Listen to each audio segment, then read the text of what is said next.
मुंबईत राहणाऱ्या लाखो लोकांसाठी रोजचा प्रवास म्हणजे एक मोठी डोकेदुखी. त्यातही 1.5-2 तास ट्रॅफिकमध्ये अडकणं म्हणजे वेळ आणि शक्ती दोन्ही वाया. पण विचार करा, हाच 1.5 तासांचा प्रवास जर फक्त 15 मिनिटात पूर्ण झाला तर? हो, आज आपण बोलणार आहोत ठाणे बोरिवली ट्विन टनेल या भव्य प्रकल्पाबद्दल. हे एक असं इंजिनिअरिंगचं आश्चर्य आहे जे फक्त अंतर कमी करत नाहीये, तर एका राष्ट्रीय उद्यानाच्या अगदी खालून आपला मार्ग काढत आहे. तब्बल 90 मिनिटं ठाणे आणि बोरिवली या दोन महत्त्वाच्या उपनगरांमध्ये प्रवास करणाऱ्यांना रोज एवढा वेळ लागतो, किंवा कधीकधी तर त्याहूनही जास्त. हा फक्त वेळेचा अपव्यय नाही, तर यामुळे होणारा मानसिक आणि शारीरिक थकवा खूप जास्त असतो. खरं तर ही गोष्ट मुंबईकरांच्या रोजच्या जगण्याचा एक अविभाज्य भाग बनून गेली आहे. आता हा फरक बघा. सध्याचा मार्ग आहे जवळपास 24 किलोमीटरचा, जो पार करायला 1.5 तासापेक्षा जास्त वेळ लागतो. आणि त्याच्या जागी आता जो नवा मार्ग येतोय तो आहे फक्त 11.84 किलोमीटरचा, जो हेच अंतर फक्त आणि फक्त 15 मिनिटात पूर्ण करणार आहे. वेळेची आणि अंतराची ही जी प्रचंड बचत आहे ना, तीच या ठाणे बोरिवली ट्विन टनल प्रकल्पाला एक खरा गेम चेंजर बनवतेय. पण मग मनात प्रश्न येतोच की एका राष्ट्रीय उद्यानाच्या खालून जाणारा हा बोगदा बनवणं तांत्रिकदृष्ट्या कसं शक्य होत आहे, आणि या प्रकल्पाची फक्त आर्थिकच नाही तर पर्यावरणाच्या दृष्टीने आपण काय किंमत मोजत आहोत? चला तर मग या सगळ्या प्रश्नांची उत्तरं शोधूया. तर सगळ्यात आधी हे समजून घेऊया की ही अडचण नेमकी आहे तरी काय. मुंबईतला रोजचा प्रवास इतका अशक्यप्राय का झाला आहे? बघा, सध्या ठाणे आणि बोरिवलीला जोडणारे फक्त 2च मुख्य मार्ग आहेत. एक म्हणजे घोडबंदर रोड, जो कायम वाहतूक कोंडीत अडकलेला असतो, आणि दुसरा म्हणजे जोगेश्वरी विक्रोळी लिंक रोड म्हणजे JVLR, जो एक लांबचा वळसा घालून जातो.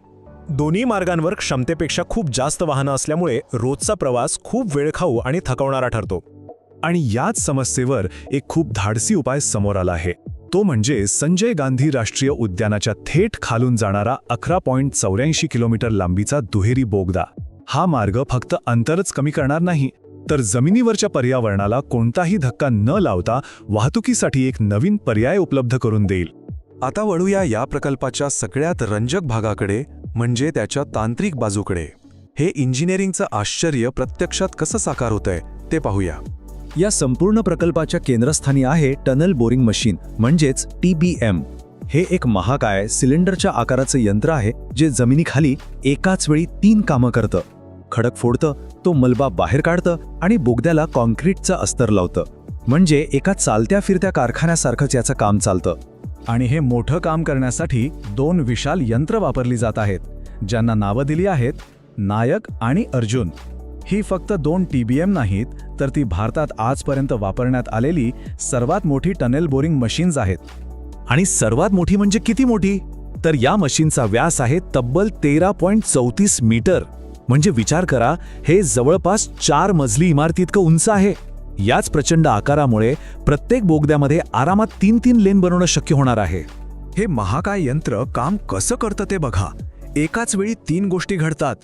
पहिलं, त्याचं कटर हेड फिरून कठीण खडक फोडतं. दुसरं, एक कन्व्हेयर सिस्टीम तो सगळ्या मलबा बाहेर काढते. आणि तिसरं, त्याच वेळी मागे कॉन्क्रीटचे तुकडे जोडून बोगद्याला आकार दिला जातो. ही एक अखंड आणि अतिशय कार्यक्षम प्रक्रिया आहे. या बोगद्याच्या रचनेत सुरक्षा आणि कार्यक्षमतेला पहिलं प्राधान्य दिलं आहे. येवा जावासाठी 2 स्वतंत्र बोगदे आहेत आणि प्रत्येकात 3 लेन आहेत. सगळ्यात महत्त्वाचं म्हणजे सुरक्षेसाठी दर 300 मीटरवर क्रॉस पॅसेज दिले आहेत, म्हणजे आपत्कालीन परिस्थितीत एका बोगद्यातून दुसऱ्या बोगद्यात सुरक्षितपणे जाता येईल. चला, आता आपण तिसऱ्या भागाकडे वळूया, जिथे आपण या प्रकल्पासमोरची मोठी आव्हानं कोणती आहेत हे पाहणार आहोत. प्रगती आणि निसर्ग यांच्यात समतोल साधणं हेच या प्रकल्पातलं सगळ्यात मोठं आणि गुंतागुंतीचं काम आहे. हा मार्ग थेट मुंबईच्या फुफ्फुसांमधून जातो, हे एक वाक्य या प्रकल्पातला सगळ्यात मोठा संघर्ष अगदी स्पष्ट करतं. कारण एका बाजूला आहे शहराच्या विकासाची गरज आणि दुसऱ्या बाजूला आहे मुंबईला श्वास देणाऱ्या संजय गांधी राष्ट्रीय उद्यानाचं संरक्षण करण्याची जबाबदारी. अर्थात या पर्यावरणीय आव्हानांना तोंड देण्यासाठी खूप प्रयत्न केले गेले आहेत. वन्यजीवांच्या संरक्षणासाठी राष्ट्रीय वन्यजीव मंडळ आणि सर्वोच्च न्यायालयाकडून अत्यंत कठोर अटींवर परवानगी घेतली गेली.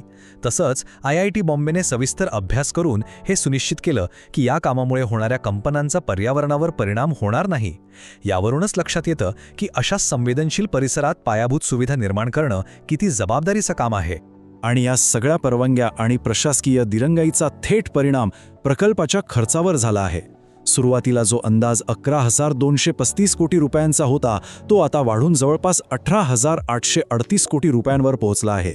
ही खरंच एक प्रचंड वाढ आहे. चला आता शेवटच्या आणि महत्त्वाच्या भागाकडे जाऊया. हा प्रकल्प पूर्ण झाल्यावर त्याचे दूरगामी परिणाम काय होतील आणि तो मुंबईकरांच्या सेवेत कधी दाखल होईल यावर एक नजर टाकूया. या प्रकल्पाचा सगळ्यात मोठा आणि थेट परिणाम दिसेल तो घोडबंदर रोडवर.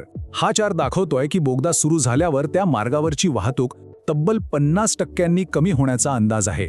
याचाच अर्थ त्या रस्त्यावरून प्रवास करणाऱ्या लाखो लोकांना मोठा दिलासा मिळणार आहे. याचे फायदे फक्त वाहतूक कोंडी कमी करण्यापुरते मर्यादित नाहीत. दरवर्षी लाखो लिटर इंधनाची बचत होईल, ज्यामुळे कार्बन उत्सर्जन लक्षणीयरित्या कमी होईल आणि हवेची गुणवत्ता सुधारेल. इतकाच नाही तर भविष्यातल्या वेस्टर्न कोस्टल रोड आणि विरार अलिबाग मल्टीमॉडल कॉरिडॉरला जोडणारा हा एक अतिशय महत्त्वाचा दुवा ठरणार आहे.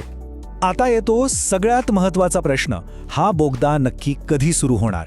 सरकारचं अधिकृत लक्ष मे 2028चं आहे, पण जमिनीखाली 10 किलोमीटरपेक्षा जास्त खोदकाम करण्याची गुंतागुंत पाहता तज्ज्ञांच्या मते हा प्रकल्प पूर्णपणे कार्यान्वित होण्यासाठी 2030 साल उजाडू शकतं. आणि शेवटी एक कळीचा प्रश्न उरतोच.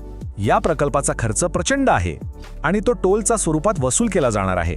तर मग वेळेची ही मोठी बचत त्या वाढीव खर्चासाठी योग्य ठरेल का? मुंबईकर या वेगासाठी किती किंमत मोजायला तयार असतील हे पाहणं महत्त्वाचं ठरणार आहे.